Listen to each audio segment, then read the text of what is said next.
साहब रसोई बना रही तो भगवान की, झाड़ू लगा रही तो भगवान की, पोछा लगा रही तो भगवान की, सास ससुर माता पिता पुत्र पति सबकी सेवा कर रहे हो, भगवान की सेवा है। ये हुआ तन की सेवा। अब हमारे पास 100 रुपया लगता है कि अगर एक्स्ट्रा है तो हम किसी बीमार को दे देते हैं, किसी संत महात्मा के सेवा में लगा देते हैं, गौ सेवा में लगा देते हैं, भगवान की सेवा में लगा देते हैं। नहीं है तो जरूरत नहीं देने की।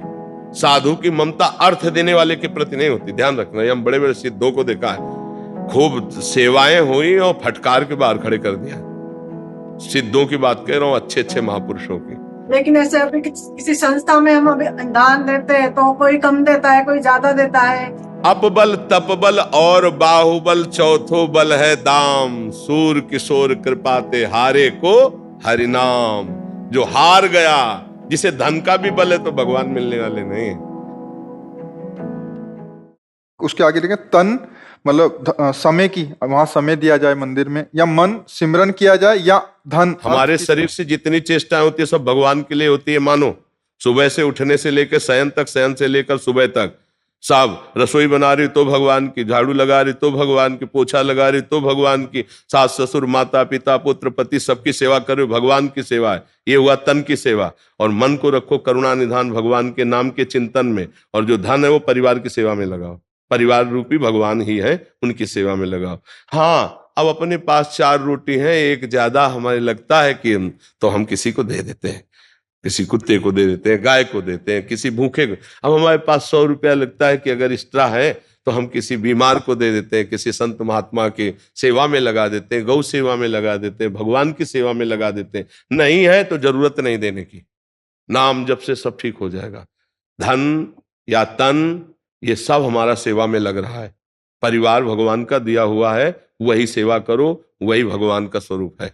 अलग से कहीं भाग करके भंडारा करने की जरूरत नहीं। हाँ है, एक्स्ट्रा में आपको लगता है तो कीजिए, नहीं है तो भगवान ने ऐसी मांग नहीं की है, ऐसी मांग नहीं की है। पति में भगवान को देखो, पुत्र में भगवान को देखो, पत्नी में भगवान को देखो, उसी परिवार की आराधना करते हुए भगवान में पहुंच जाओगे।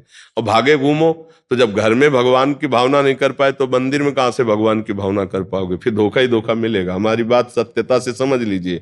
नाम जप कीजिए, जितनी सेवाएं हैं वो सब भगवान के लिए मैं कर रही हूँ। मन हमारा प्रभु के चिंतन में लगा रहे, और जो धन हमारे पास है वो भगवान का हमारे परिवार के पोषण के लिए। उसमें से अगर कोई भूखा आ जाता है तो उसे पवा देते हैं। कोई बीमार आदमी, हमें लगता है कि आज हम सब्जी ना खरीदेंगे, इसकी दवा दे देंगे तो काम बन जाएगा, हम उसे, हमारा दिखाई दे रहा है एक आदमी ठंडी से कांप रहा है तो हमारे 2 स्वेटर है, अगर 1 स्वेटर दे देते तो काम चल जाए। ये है गृहस्थी में। अब जिनके पास बहुत है तो वो भी अपने हिसाब से करें। धन की मांग भगवान ने कहीं नहीं की है। बस भाव करना है कि मेरे प्रभु नाथ सकल संपदा तुम्हारी, और मैं सेवक समेत सुतनारी। सब श्री हरि का है, हम कहां दें, किसको दें? जब जैसी प्रेरणा हुई वैसा कर दिया, नहीं तो सब कुछ प्रभु का है। ऐसे भाव में रहना चाहिए। भगवान का भक्त भक्ति से प्रसन्न होता है। भगवान का जितना नाम जप करोगे उतने आप प्राण प्रिय बनोगे भक्तों के। रुपया देके और भक्तों के प्रिय बन जाओ तो ये समझ लो कि वो तुम्हारे जैसा ही है। नहीं, ऐसा कदापि नहीं हो सकता। अर्थ देने वाले के प्रति ममता साधु की हो ही नहीं सकती। साधु की ममता अर्थ देने वाले के प्रति नहीं होती, ध्यान रखना। ये हम बड़े बड़े सिद्धों को देखा है, खूब सेवाएं हुई और फटकार के बाहर खड़े कर दिया। सिद्धों की बात कह रहा हूं, अच्छे अच्छे महापुरुषों की। जगह खरीदी, कुटिया बनाई, इसके बाद उनके लिए निषेध हो गया, आप कुटिया में नहीं घुसोगे। सब उत्सव हो रहा है, सब आ रहे हैं जा रहे हैं, वो बाहर दरवाजे के खड़े हैं, वो खिड़की से झांक के देख लेते हैं। जब चेहरे में कोई सिकन नहीं तब शाम के खड़े रहे वो, ऐसे शाम के बुलाया और कहा प्रसाद ले लीजिए, निहाल कर दिया। तनिक भी देहाभिमान, तनिक भी दान का भाव नहीं।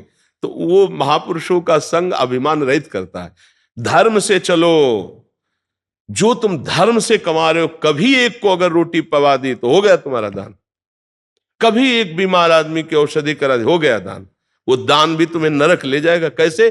पाप किया हुआ धन जब आप दूसरे को दोगे तो उसकी बुद्धि में पाप ही चढ़ेगा, उसकी बुद्धि पवित्र नहीं होगी, तो पाप का ही विस्तार हुआ। इसलिए हम इस बात का खंडन करते हैं, धर्म पूर्वक चलो, उसमें जो आपके पास है।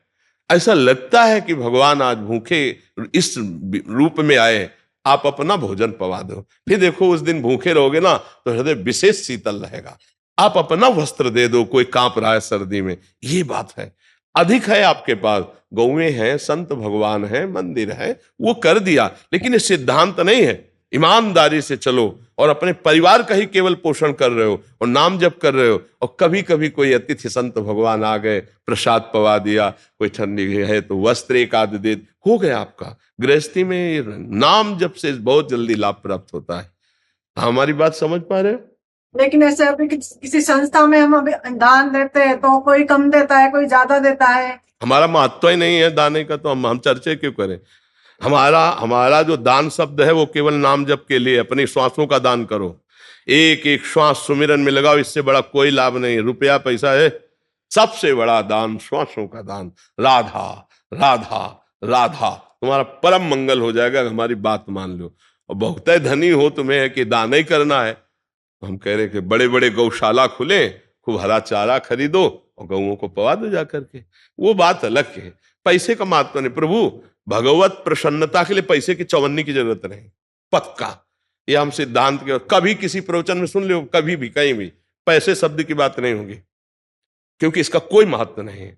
पैसे से खरीद दे जाते भगवान ना, तो आजकल धनियों के घर में भगवान बैठे होते, लेकिन भगवान जब कभी किसी को मिले हैं तो दैन्य होकर जिसने भगवान को पुकारा उसे मिले। अपबल तपबल और बाहुबल, चौथो बल है दाम, सूर किशोर कृपाते हारे को हरिनाम। जो हार गया, जिसे धन का भी बल है, तो भगवान मिलने वाले नहीं है। बस हमारी बात समझ पाओ तो समझ पाओ। अगर यही है कि दाने पुण्य, तो क्या दान पुण्य कितना करोगी, क्या करोगी, क्या दान पुण्य करोगी, कितना करोगी? और करने के बाद अंदर है ना कि मैंने दान दिया, तो उसका तुम्हें लाख का 10 लाख मिल जाएगा, लेकिन भगवान तो नहीं मिलने वाले ना। भगवान तो तब मिलते हैं जब ऐसे जीव हो जाता है कि आपके सिवा मेरा कोई नहीं प्रभु, मैं किसी योग्य ही नहीं कि आपको कुछ कर सकूं, क्योंकि जब मैं देखता हूं तो मेरा तन, मेरा धन, मेरे पास जो कुछ हो सब आपका दिया हुआ है नाथ, आपका दिया हुआ है। तो भला आपकी दी हुई वस्तु को मैं अपनी मान करके आपको पुनः देने की बात कहूं तो भूल ही तो होगी। भोग कैसे लगाया जाता है? तो दीयम वस्तु गोविंदम तुभ्यमेव समर्पये।